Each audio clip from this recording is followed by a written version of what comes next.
अच्छा, तुम्ही काहीतरी अपेक्षांबद्दल बोलत होता मुलाच्या. हा, मुलगा बी असावा, वा, पुण्यातला असावा, पण त्याचं मुंबईत घर असावं. छान. आजवरचा खर्च पाहता पगार साधारण लाखभर तरी असावा. अकबर. मुलगा एकुलता एक असला तर उत्तम. आई वडील नसले ना तरी चालतील, बापरे. तेवढीच दोघांना प्रायव्हसी हो. एकूण काय की मुलगा एकुलता एक असला तर फार चांगलं. मस्त, छान, खूप छान अपेक्षा आहेत. बाय द वे, मी योगेश पाटील. माझं एमटेक झालंय. मी राहायला मुंबईलाच आहे. स्वतःचं घर आहे. हा? पुण्याला चांगली नोकरी पण आहे. पण प्रॉब्लेम असा आहे ना की माझा पगार लाखभर नाही हो. लाखभरापेक्षा थोडा जास्तच आहे. वा वा. माझ्या आई वडिलांना आहे ना माझी खूप काळजी होती, म्हणून कदाचित त्यांनी आहे ना दुसऱ्या मुलाला जन्मच नाही दिला. काळजी होती म्हणजे? 8 महिन्या पहिले ऍक्सिडेंट झाला. हो. 2 जण वारले. I am sorry. सॉरी का? अहो सॉरी का? अहो मी म्हणतो ते गेल्यामुळेच तर मी तुमच्या अपेक्षांच्या कॉलम मध्ये फिट बसलोय, नाही का? हो हो. मग वा वा.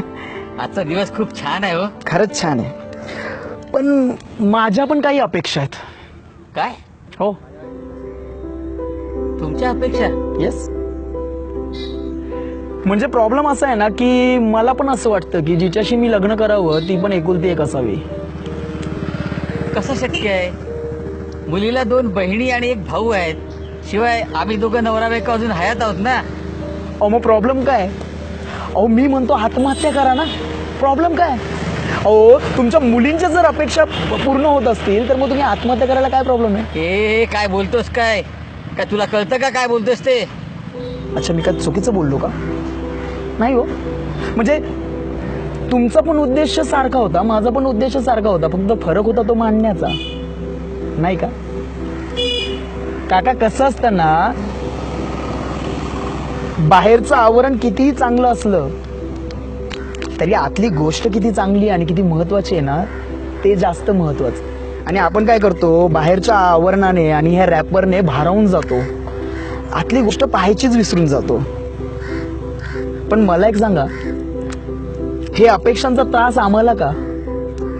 नाही, तुम्ही ह्या बाकीच्या अपेक्षा करण्यापेक्षा तो मुलगा त्या मुलीवरती किती प्रेम करतो ना ह्याची अपेक्षा करा. संसार कदाचित जास्त चांगला होईल. घ्या, येतो मी.